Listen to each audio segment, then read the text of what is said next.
putar pakhat chuanin chungzola alo thukhur bawa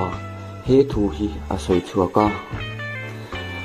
o ka fa panupui nei tirte ka chuanin kanin chung kwa kan hlimte lul ne nima sila khuate lo reya tuna zong kan hlimna chu chumpui cha takin a hlia khuang mai hi ani ta sia tuna zong an thu in an nu le pa te kanom ta zoka an lunga oi lawange an hlim lawange ti in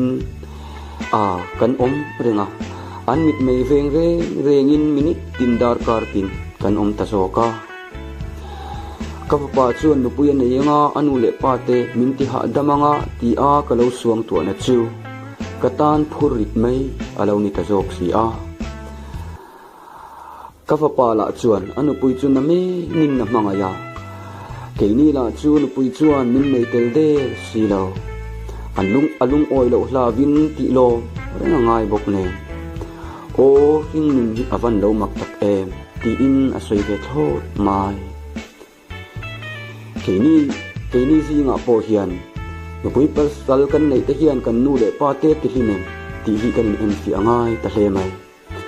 kan nupui nei chu kan nupui tu chu eng thing nge a thinga changem thing me chi nge thing mam chi ti thing hian in kan zon angai ta tak takani keima ni chau min nei si in